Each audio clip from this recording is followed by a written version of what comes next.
ಸಮಸ್ತ colour talkies ವಾಹಿನಿಯ ವೀಕ್ಷಕ ಬಾಂಧವರಿಗೆ ಡಾಕ್ಟರ್ ರಾಘವೇಂದ್ರ ಮೋಕ್ಷಗುಂಡಂ ಗುರೂಜಿ ಮಾಡತಕ್ಕಂತಹ ನಮಸ್ಸುಮಾಂಜಲಿಗಳು. ಹರಿ ಓಂ ತತ್ಸತ್.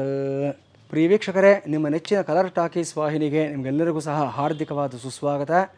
ಈ ದೃಶ್ಯಾವಳಿಯಲ್ಲಿ ಗುರುವಿನ ಪಥ ಬದಲಾವಣೆ ಮತ್ತು ಅದರ ಆಧಾರದಲ್ಲಿ ದ್ವಾದಶ ರಾಶಿಯವರ ಮೇಲೆ ಆಗತಕ್ಕಂಥ ಎಲ್ಲ ಪ್ರಭಾವಗಳ ಬಗ್ಗೆ ನಾವು ಪರಿಶೀಲನೆಯನ್ನು ಮಾಡೋಣ. ಮುಂದಿನ ರಾಶಿ ವೃಷಭ ರಾಶಿ. ವೃಷಭ ರಾಶಿ ವಿಚಾರ ನಾವು ನೋಡಿದ್ದಾದಲ್ಲಿ ನಿಮಗೆ ಅಷ್ಟಮ ಸ್ಥಾನಾಧಿಪತಿ ಮತ್ತು ಏಕಾದಶ ಸ್ಥಾನಾಧಿಪತಿ ಆಗಿರತಕ್ಕಂಥ ಗುರು 3ನೇ ಮನೆಗೆ ಪ್ರವೇಶವನ್ನು ಮಾಡ್ತಾ ಇದ್ದಾನೆ. ಅಲ್ಲಿ ಉಚ್ಚ ಸ್ಥಿತಿಯಲ್ಲಿ ಇರೋದನ್ನು ಕಾಣ್ತಾ ಇದ್ದೀವಿ. 3ನೇ ಮನೆ ಅಂತಂದರೆ ಭ್ರಾತೃಸ್ಥಾನ, ಭಗಿನಿ ಸ್ಥಾನ, ಪರಾಕ್ರಮ ಸ್ಥಾನ ಅಂತ ನಾವು ಹೇಳ್ತೀವಿ ನಾವು. ಜೊತೆಗೆ ಗುರು ನಿಮಗೆ ಏಕಾದಶ ಸ್ಥಾನಾಧಿಪತಿ, ಅಷ್ಟಮಾಧಿಪತಿ ಅಂತ ನಾನು ಹೇಳಿದೆ. ಏಕಾದಶ ಸ್ಥಾನ ಅಂತಂದರೆ ಲಾಭಸ್ಥಾನ ಆಗಿರುತ್ತೆ, ಪ್ರೇಮಾನುರಾಗ ಸ್ಥಾನವೂ ಸಹ ಆಗಿರುತ್ತೆ. ಅಷ್ಟಮ ಸ್ಥಾನ ಅಂತಂದರೆ ಆಯುಸ್ಥಾನ, ಕಂಟಕ ಸ್ಥಾನ, ಮಾಂಗಲ್ಯ ಸ್ಥಾನ ಇಷ್ಟೂ ಸಹ ಆಗಿರುತ್ತೆ.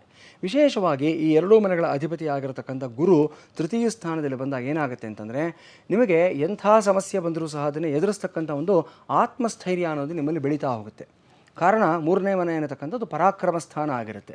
ಸೊ ಪರಾಕ್ರಮ ಸ್ಥಾನದಲ್ಲಿ ಗುರು ಬಂದಾಗ ಸಾತ್ವಿಕವಾಗಿ ನೀವು ಪ್ರತಿಭಟನೆ ಮಾಡುವಂಥ ಸಾಮರ್ಥ್ಯವನ್ನು ಪಡ್ಕೊಳ್ತೀರಾ ನೀವು. ಸೊ ಹಿಂದಿನ ಕಾಲದಲ್ಲಿ ನಾವು ನೋಡಿದ್ವಿ, ಈ ಗಾಂಧಿವಾದ ಅನ್ನತಕ್ಕಂಥದ್ದು, ಗಾಂಧಿ ತತ್ವ ಅನ್ನತಕ್ಕಂಥದ್ದು, ಸಾತ್ವಿಕವಾದ ಪ್ರತಿಭಟನೆ ಮಾಡತಕ್ಕಂಥದ್ದು, ಸತ್ಯಾಗ್ರಹ ಮಾಡತಕ್ಕಂಥದ್ದು, ಒಳ್ಳೆ ರೀತಿಯಲ್ಲೇ ಹೋಗಿ ಒಬ್ಬ ವ್ಯಕ್ತಿಗೆ ಅವನು ತಪ್ಪು ಅವನಿಗೇ ಅರಿವಾಗೋ ರೀತಿಯಲ್ಲಿ ನಾವು ಮನವರಿಕೆ ಮಾಡತಕ್ಕಂಥದ್ದು. ಈ ಸಾಮರ್ಥ್ಯ ನಿಮ್ಮಲ್ಲಿ ಪುಟಿದೇಳುತ್ತೆ. ಏನೇ ಇದ್ದರೂ ಸಹ ನನ್ನ ಮಾರಲ್ಸು, ನನ್ನ ಎಥಿಕ್ಸು ಇದ್ರ ಜೊತೆ ಕಾಂಪ್ರಮೈಸ್ ಮಾಡ್ಕೊಳ್ಳೋದಿಲ್ಲ, ನನ್ನ ಮೌಲ್ಯಗಳನ್ನು ಬಿಟ್ಕೊಡೋದಿಲ್ಲ. ಅವನು ಎಷ್ಟು ದೊಡ್ಡ ವ್ಯಕ್ತಿನೇ ಆಗಿರಲಿ, ಸಮಾಜದಲ್ಲಿ ಎಂಥ ದೊಡ್ಡ ದುಷ್ಟನೇ ಆಗಿರಲಿ ಅಥವಾ ದೊಡ್ಡ ರೌಡಿ ಶೀಟರೇ ಆಗಿರಲಿ, ಅವನನ್ನು ಸಹ ನಾನು ನನ್ನ ಸಾತ್ವಿಕತೆಯಿಂದ ಬಗ್ಗಿಸ್ತೀನಿ ಅನ್ನೋ ಒಂದು ಛಲ, ಒಂದು ಆತ್ಮಸ್ಥೈರ್ಯ ನಿಮ್ಮಲ್ಲಿ ಬೆಳೆಯುತ್ತೆ ಈ ಸಮಯದಲ್ಲಿ. ಇದನ್ನೇ ಗಾಂಧಿವಾದ ಅಂತ ಹಿಂದಿನ ಕಾಲದಲ್ಲಿ ನಾವು ಹೇಳ್ತಾ ಇದ್ರು. ಎಲ್ಲ ಕಾಲಕ್ಕೂ ಸಹ ಪ್ರಸ್ತುತವಾಗೇ ಇರುತ್ತೆ. ಕೆಲವೊಂದು ಸಂದರ್ಭಗಳಲ್ಲಿ ಹೇಳ್ತಾ ಇರ್ತಾರೆ, ಇದು ಇವತ್ತು ಕಾಲಕ್ಕೆ ಇದೆಲ್ಲ ಅಪ್ಲಿಕಬಲ್ ಆಗೋದಿಲ್ಲ, ಇವತ್ತು ಒಂದು ಕೆನ್ನೆಗೆ ಹೊಡೆದವ್ರಿಗೆ ಇನ್ನೊಂದು ಕೆನ್ನೆ ತೋರಿಸಬಾರ್ದು, ನಾವು ಹೊಡಿಬೇಕು ಅನ್ನೋ ಮಾತನ್ನು ಎಷ್ಟೋ ಜನ ಹೇಳ್ತಾ ಇರ್ತಾರೆ. ಕೆಲವೊಂದು ಬಾರಿ ನಿಜಾನೇನೋ, ನಾವು ಬದಲಾವಣೆ ಆಗಬೇಕೇನೋ ಅಂತ ಅನಿಸುತ್ತೆ. ಯಾವತ್ತೂ ಜ್ಞಾಪಕ ಇಟ್ಕೊಳ್ಳಿ ಪ್ರೇಕ್ಷಕರೇ, ಸಾತ್ವಿಕವಾಗಿ ನಾವು ಹೋದಾಗ, ಸರಿಯಾದ ಮಾರ್ಗದಲ್ಲಿ ನಾವು ಹೋದಾಗ ಆ ಸಾತ್ವಿಕತೆ, ಆ ಸತ್ಯಾಗ್ರಹದ ಫಲವೇ, ಅದರ ಒಂದು ಬಲವೇ ಜಾಸ್ತಿ ಇರುತ್ತೆ. ಅದೇ ಮಾರ್ಗದಲ್ಲಿ ನಾವು ಖಂಡಿತವಾಗಲೂ ಗೆದ್ದುಕೊಳ್ತೀವಿ. ಇನ್ನು ವೃಷಭ ರಾಶಿ ವಿಚಾರ ನೋಡಿದ್ದಾದಲ್ಲಿ ವೃಷಭ ರಾಶಿನವರಿಗೆ ಲಾಭಾಧಿಪತಿ, ಅಷ್ಟಮಾಧಿಪತಿ ಎರಡೂ ಆಗಿರತಕ್ಕಂಥ ಗುರು ತೃತೀಯ ಸ್ಥಾನದಲ್ಲಿ ಕುಳಿತುಕೊಂಡಿರ್ತಕ್ಕಂಥದ್ದು. ಈ ಸಂದರ್ಭದಲ್ಲಿ ಒಡ ಹುಟ್ಟಿದವರ ಜೊತೆಯಲ್ಲಿ ಅನುಬಂಧಗಳು ಹೆಚ್ಚಾಗಿ ಇನ್ನಷ್ಟು ದೃಢವಾಗತಕ್ಕಂಥ ಒಂದು ಸಾಧ್ಯತೆ ಸ್ಪಷ್ಟವಾಗಿ ಕಾಣಿಸ್ತಾ ಇದೆ. ಅಸೆಟ್ಸ್ ಅಂತ ಬಂದಾಗ ವಿಶೇಷವಾಗಿ ನೀವು ಒಡವೆ, ವಸ್ತು, ಆಭರಣಗಳು ಮತ್ತು ಈ ಒಂದು ಅಲಂಕಾರ ಸಾಮಗ್ರಿಗಳು, ಈ ಲಕ್ಸುರಿ ಐಟಮ್ಸು ಇವುಗಳನ್ನೆಲ್ಲ ಹೆಚ್ಚಾಗಿ ಕೊಂಡುಕೊಳ್ತಕ್ಕಂಥ, ಅದೆಲ್ಲವನ್ನು ಬಹುಕಾಲದ ಕನಸುಗಳನ್ನು ನನಸು ಮಾಡಿಕೊಳ್ತಕ್ಕಂಥ ಸಾಧ್ಯತೆ ಸ್ಪಷ್ಟವಾಗಿ ಕಾಣಿಸ್ತಾ ಇದೆ. ಯಾವತ್ತೂ ಅಷ್ಟೇ ವೀಕ್ಷಕರೇ, ಸಾತ್ವಿಕವಾದ ಮಾರ್ಗದಲ್ಲಿ ನಾವು ಹೋದಾಗ ಧರ್ಮ, ದೈವ ಎರಡೂ ಸಹ ನಮ್ಮ ಕಡೆಗೆ ಇದ್ದೇ ಇರುತ್ತೆ. ಅದು ಸ್ವಲ್ಪ ಕಾಲ ನಿಧಾನ ಆಗಬಹುದು ಅಥವಾ 4 ಜನ ನಮ್ಮನ್ನು ನೋಡ್ಬಿಟ್ಟು ಆಡ್ಕೋಬಹುದು, ಆದರೆ ಕೊನೆಗೆ ನಮ್ಮನ್ನು ಗೌರವಿಸಲೇಬೇಕು, ನಮ್ಮ ದಾರಿಗೆ ಅವರು ಬರಲೇಬೇಕು. ಸೊ ಈ ರೀತಿಯಾದಂಥ ಒಂದು ಸಾತ್ವಿಕವಾದ ಒಂದು ಬಲ ನಿಮ್ಮಲ್ಲಿ ಜಾಸ್ತಿ ಆಗತಕ್ಕಂಥದ್ದು ಈ ಸಮಯದಲ್ಲಿ ಗೋಚರವಾಗ್ತಾ ಇದೆ. ಇನ್ನು ವಿಶೇಷವಾಗಿ ನಿಮ್ಮ ಒಡ ಹುಟ್ಟಿದಿರತಕ್ಕಂಥ ವ್ಯಕ್ತಿಗಳಿಗೆ ಬರತಕ್ಕಂಥ ಆಪತ್ತುಗಳನ್ನು ನೀವು ಗ್ರಹಿಸಿ ಅವರಿಗೆ ಒಂದು ಆಸರಿಯಾಗಿ ನಿಲ್ಲುವಂಥ ಸಾಧ್ಯತೆಗಳು ಸಹ ಈ ಸಮಯದಲ್ಲಿರುತ್ತೆ. ನೀವು ಹಿರಿಯ ಮಗನೇ ಆಗಬೇಕು ಅಂತೇನಿಲ್ಲ, ಹಿರಿಯಕ್ಕನೇ ಆಗಬೇಕು ಅಂತೇನಿಲ್ಲ, ಹಿರಿಯ ಅಣ್ಣನೇ ಆಗಬೇಕು ಅಂತೇನಿಲ್ಲ. ಒಟ್ಟಿನಲ್ಲಿ ನಿಮ್ಮ ಸಿಬ್ಲಿಂಗ್ಸ್ನ ಪ್ರೊಟೆಕ್ಟ್ ಮಾಡತಕ್ಕಂಥ ಅದ್ಭುತವಾದ ಸಾಮರ್ಥ್ಯ ನಿಮ್ಮಲ್ಲಿರುತ್ತೆ. ಅವರು ಪರವಾಗಿ ನಿಂತ್ಕೊಳ್ತೀರಾ, ಅವ್ರಿಗೆ ಒಂದು ವಜ್ರ ಕವಚವಾಗಿ ನೀವು ಮಾರ್ಪಾಡಾಗ್ತೀರಾ ಈ ಸಮಯದಲ್ಲಿ.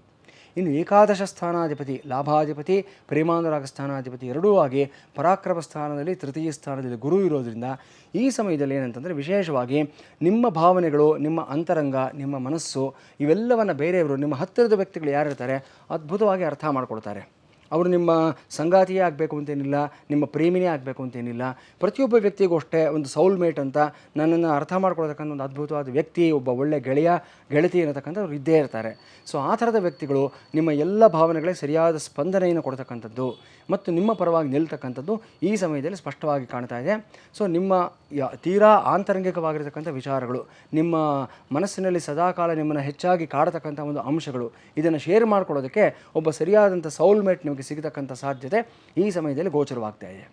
ಇನ್ನು ಗುರುವಿನ ದೃಷ್ಟಿ ಎಲ್ಲೆಲ್ಲಿ ಬೀಳುತ್ತೆ ನಿಮಗೆ ಅನ್ನೋದಾದರೆ, ಕರ್ಕಾಟಕದಲ್ಲಿರತಕ್ಕಂಥ ಗುರು ಕಟಕ, ಸಿಂಹ, ಕನ್ಯಾ, ತುಲಾ, ವೃಶ್ಚಿಕ ಅಂದರೆ ಸಪ್ತಮ ಸ್ಥಾನ, ನವಮ ಸ್ಥಾನ, ಏಕಾದಶ ಸ್ಥಾನ ಈ 3 ಮನೆಗಳ ಮೇಲೆ ಉಚ್ಚ ಗುರುವಿನ ದೃಷ್ಟಿ ಬೀಳ್ತಾ ಇದೆ. ಇದರ ಫಲಿತಾಂಶ ಹೇಗಿರುತ್ತೆ ಅನ್ನೋದಾದರೆ ಸಪ್ತಮ ಸ್ಥಾನ ನಿಮ್ಮ ಪಾರ್ಟ್ನರ್ಸ್ ಆಗಿರ್ಬೋದು, ಲೈಫ್ ಪಾರ್ಟ್ನರ್ ಆಗಿರ್ಬೋದು, ಬಿಸ್ನೆಸ್ ಪಾರ್ಟ್ನರ್ಸ್ ಆಗಿರ್ಬೋದು, ಇವರೆಲ್ಲರ ಜೊತೆ ಬಾಂಡಿಂಗ್ ಅನ್ನೋದು ತುಂಬ ಸ್ಟ್ರಾಂಗ್ ಆಗ್ತಾ ಹೋಗುತ್ತೆ ನಿಮಗೆ ಈ ಸಮಯದಲ್ಲಿ. ಅದೇ ಪ್ರಕಾರ ಹಳೆಯ ಗೆಳೆಯರು ನಿಮ್ಗೆ ಯಾವುದೋ ಒಂದು ಕಾಲದಲ್ಲಿ ನಿಮಗೆ ಕ್ಲೋಸ್ ಫ್ರೆಂಡ್ಸ್ ಆಗಿರ್ತಾರೆ, ಪ್ರಾಣ ಸ್ನೇಹಿತರಾಗಿರ್ತಾರೆ, ಒಂದು 10-15 ವರ್ಷದಿಂದ ಕಾರಣಾಂತರಗಳಿಂದ ಅವರು ನಿಮಗೆ ದೂರ ಆಗಿಬಿಟ್ಟಿರ್ತಾರೆ. ಅವರು ಇದ್ದಕ್ಕಿದ್ದ ಹಾಗೆ ನಿಮ್ಮ ಜೀವನದಲ್ಲಿ ಮತ್ತೆ ಪ್ರತ್ಯಕ್ಷ ಆಗ್ತಕ್ಕಂಥದ್ದು, ಅದೇ ಬಾಂಡಿಂಗು, ಅದೇ ಒಂದು ಇಂಟಿಮೆಸಿ, ಅದೇ ಕನೆಕ್ಷನ್ನು ಮತ್ತೆ ಕ್ಯಾರಿ ಫಾರ್ವರ್ಡ್ ಆಗುವಂಥದ್ದು, ನೀವಿಬ್ಬರೂ ಸೇರಿ ಒಂದು ಅದ್ಭುತವಾದ ಸಾಧನೆ ಮಾಡತಕ್ಕಂಥ ಸಾಧ್ಯತೆಗಳು ಸಹ ಈ ಸಮಯದಲ್ಲಿ ಗೋಚರವಾಗ್ತಾ ಇದೆ. ಹಲವಾರು ವ್ಯಕ್ತಿಗಳಿಗೆ, ವೃಷಭ ರಾಶಿಯವರಿಗೆ ಈ ಸಮಯದಲ್ಲಿ ಪರ್ಯಟನ ಯೋಗ ಅನ್ನೋದು ಬರುತ್ತೆ.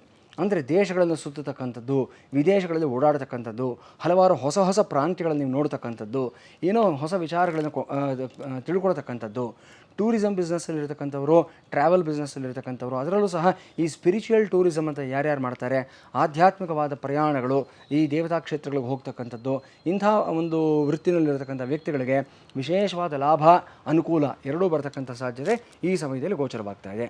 ಒಟ್ಟಾರೆಯಾಗಿ ಹೇಳಬೇಕು ಅಂತಂದರೆ ಗುರು ನಿಮಗೆ ಎಲ್ಲ ರೀತಿಯಲ್ಲೂ ಸಹ ಶುಭಕರವಾಗಿರ್ತಾನೆ, ಏನು ಸಮಸ್ಯೆ ಇರೋದಿಲ್ಲ. ಏಕಾದಶ ಸ್ಥಾನದ ಮೇಲೂ ಸಹ ಈ ಒಂದು ಉಚ್ಚ ಗುರುವಿನ ದೃಷ್ಟಿ ಬೀಳತಕ್ಕಂಥದ್ದು ಸಾಕಷ್ಟು ಲಾಭಗಳನ್ನು, ಅನುಕೂಲಗಳನ್ನು ತರತಕ್ಕಂಥ ಸಾಧ್ಯತೆ ಇರುತ್ತೆ.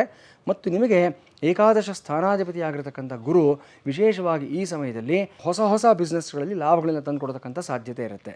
ಆದರೆ ಜ್ಞಾಪಕ ಇಟ್ಕೊಳ್ಳಿ, ಆಗಲೇ ನಾನು ಹೇಳಿರೋ ಪ್ರಕಾರ ಜುಲೈ 14ರಿಂದ ಆಗಸ್ಟ್ 12ರವರೆಗೂ ಸಹ ಈ ಗುರುವಿನ ಅಸ್ತಂಗತ ದೋಷ ಕಾಲ ಅಂತ ಏನಿದೆ, ಆ ಸಮಯದಲ್ಲಿ ಮಾತ್ರ ಯಾವುದೇ ಹೊಸ ಬಿಸ್ನೆಸ್ಸು, ತುಂಬ ರಿಸ್ಕಿ ವೆಂಚರ್ಸು ಇವುಗಳಿಗೆ ಕೈ ಹಾಕೋದಕ್ಕೆ ಹೋಗಬಾರ್ದು. ಆ ಸಮಯ ಬಿಟ್ಟು ಬೇರೆ ಸಮಯಗಳಲ್ಲಿ ನಿಮ್ಮ ಜಾತಕದ ಪ್ರಕಾರ ದಶಾಭುಕ್ತಿಗಳಿಗೆ ಅನುಗುಣವಾಗಿ ಸೂಕ್ತವಾದ ದಿನಗಳಲ್ಲಿ ಹೊಸ ಕೆಲಸಗಳನ್ನು ನೀವು ಪ್ರಾರಂಭ ಮಾಡಿದ್ದಾದಲ್ಲಿ, ಹೊಸ ಇನ್ವೆಸ್ಟ್ಮೆಂಟ್ಗಳಿಗೆ ಕೈ ಹಾಕಿದ್ದಾದಲ್ಲಿ ಒಳ್ಳೆಯ ಫಲಿತಾಂಶವನ್ನು ಪಡ್ಕೊಳ್ತೀರ. ಇನ್ನು ನಿಮಗೆ ಪರಿಹಾರ ಕ್ರಮದಲ್ಲಿ ನಾನು ಹೇಳ್ತಕ್ಕಂಥದ್ದಂದರೆ, ಮೊದಲನೇದಾಗಿ ಗಂಡಸರಾದರೆ ಸಿಟ್ರೀನ್ ಬ್ರೇಸ್ಲೆಟ್ ಅನ್ನತಕ್ಕಂಥದ್ದನ್ನು ಎನರ್ಜೈಸ್ ಮಾಡಿಸಿ ನಿಮ್ಮ ಬಲಗೈನಲ್ಲಿ ಧಾರಣೆಯನ್ನು ಮಾಡಿಕೊಳ್ಳಿ. ಹೆಂಗಸರಾದರೆ ಅದೇ ಸಿಟ್ರೀನ್ ಬ್ರೇಸ್ಲೆಟ್ನ ನಿಮ್ಮ ಎಡಗೈನಲ್ಲಿ ಧಾರಣೆಯನ್ನು ಮಾಡಿಕೊಳ್ಳಿ. ಇದು ಸರಳವಾಗಿರತಕ್ಕಂಥ ಪರಿಹಾರ. ಯಾರಿಗೆ ಎಲ್ಲೋ ಸಫೈರ್ ಕೊಂಡ್ಕೊಳ್ಳೋದಕ್ಕೆ ಆಗೋದಿಲ್ಲ, ಅಂದರೆ ಶ್ರೇಷ್ಠವಾದಂಥ ರತ್ನಗಳು ಯಾವುದಿರುತ್ತೆ, ಈ ಒಂದು ಪ್ರೆಷಸ್ ಸ್ಟೋನ್ಸ್, ಅದನ್ನು ಕೊಂಡ್ಕೊಳ್ಳೋದಕ್ಕೆ ಯಾರಿಗಾಗೋದಿಲ್ಲ ಅಂಥವ್ರಿಗೆ ತಾತ್ಕಾಲಿಕವಾದ ಸರಳ ಪರಿಹಾರ ಇದನ್ನು ಹೇಳಿರ್ತೀವಿ ನಾವು. ಸದ್ಯಕ್ಕೆ ಒಂದು ಬ್ರೇಸ್ಲೆಟನ್ನು ಹಾಕ್ಕೊಳ್ಳಿ, ವಿಶೇಷವಾದ ಲಾಭ ಬರುತ್ತೆ. ಆದರೆ ಜ್ಞಾಪಕ ಇಟ್ಕೊಳ್ಳಿ, ಯಾವುದೇ ಬ್ರೇಸ್ಲೆಟ್ ಆಗಲಿ ಅಥವಾ ಒಂದು ಪೆಂಡೆಂಟ್ ಆಗಲಿ ಅಥವಾ ಸ್ಟೋನ್ಸ್ ಆಗಲಿ ಇದನ್ನು ಧಾರಣೆ ಮಾಡ್ಕೊಳ್ಳೋದಕ್ಕೆ ಮೊದಲು ಶುದ್ಧಿ ಮಾಡಿಸ್ಬೇಕು, ಎನರ್ಜೈಸ್ ಮಾಡಿಸ್ಬೇಕು, ಆ್ಯಕ್ಟಿವೇಟ್ ಮಾಡಿಸ್ಬೇಕು. ನಿಮ್ಮ ನಕ್ಷತ್ರಗಳಿಗೆ ಕಸ್ಟಮೈಸ್ ಮಾಡಿಸ್ಕೋಬೇಕಾಗುತ್ತೆ. ವಿಶೇಷವಾದ ಮಂತ್ರಗಳಲ್ಲಿ ಅದನ್ನು ಎನರ್ಜೈಸ್ ಮಾಡಿಸ್ಕೋಬೇಕು. ಸರ್ಟಿಫಿಕೇಷನ್ ಅನ್ನೋದು ಸಹ ಕಂಪಲ್ಸರಿಯಾಗಿ ಮಾಡಿಸ್ಕೊಳ್ಳೇಬೇಕಾಗುತ್ತೆ. ಸೊ ಸರಿಯಾದ ಕಡೆಯಲ್ಲಿ ಎನರ್ಜೈಸ್ ಮಾಡಿಸ್ಕೊಂಡ್ಕೊಂಡಿದ್ದಾದಲ್ಲಿ ಖಂಡಿತವಾಗಲೂ ಎಲ್ಲ ದೈವಿಕವಾದ ಪದಾರ್ಥಗಳು ರಿಸಲ್ಟ್ಸನ್ನು ಕೊಟ್ಟೇ ಕೊಡುತ್ತೆ ನಿಮಗೆ. ಇನ್ನೂ ವಿಶೇಷವಾಗಿ ಹೇಳಬೇಕು ಅಂತಂದರೆ, ಪೌರ್ಣಮಿಯ ದಿವಸ, ಅದರಲ್ಲೂ ಗುರು ಪೌರ್ಣಮಿಯ ದಿವಸ ನೀವು ನಿಮ್ಮ ನಂಬಿಕೆಯ ಗುರುಗಳ ಸನ್ನಿಧಾನದಲ್ಲಿ ಹೋಗ್ಬಿಟ್ಟು ಅಲ್ಲಿರತಕ್ಕಂಥ ಗುರುಗಳ ಸನ್ನಿಧಾನದಲ್ಲಿ ಒಂದು ದಿವಸ ಅಲ್ಲಿ ಸೇವೆಯನ್ನು ಮಾಡತಕ್ಕಂಥದ್ದು. ಗುರುಗಳ ಸೇವೆಯನ್ನು ಮಾಡಿ, ಯತಿಗಳ ಸೇವೆಯನ್ನು ಮಾಡಿ, ಸನ್ಯಾಸಿಗಳ ಸೇವೆಯನ್ನು ಮಾಡಿ, ಜೊತೆಗೆ ಕಾಷಾಯ ವಸ್ತ್ರವನ್ನು ಈ ಯತಿ ಪರಂಪರೆಯಲ್ಲಿ ಬಂದಿರತಕ್ಕಂಥ ಸನ್ಯಾಸಿಗಳಿಗೆ ನೀವು ಸಮರ್ಪಣೆಯನ್ನು ಮಾಡಿ ಅವರಿಂದ ಆಶೀರ್ವಾದವನ್ನು ತೆಗೆದುಕೊಳ್ಳಿ, ವಿಶೇಷವಾದ ಲಾಭ ಪಡ್ಕೊಳ್ತೀರಾ. ಒಂದು ವೇಳೆಯಲ್ಲಿ ನದಿ ಇದೆ ಆದ ಪಕ್ಷದಲ್ಲಿ ನದಿ ಸ್ನಾನವನ್ನು ಮಾಡಿ, ಸರೋವರ ಸ್ನಾನವನ್ನು ಮಾಡಿ, ಅಥವಾ ಕಲ್ಯಾಣಿಯಲ್ಲೂ ಸಹ ಸ್ನಾನವನ್ನು ಮಾಡಿ. ಇದನ್ನು ಮಾಡೋದ್ರಿಂದ ಅಷ್ಟೇ ಎಲ್ಲ ಕಲ್ಮಶಗಳು, ದೋಷಗಳು ಸಹ ನಿವಾರಣೆ ಆಗುತ್ತೆ.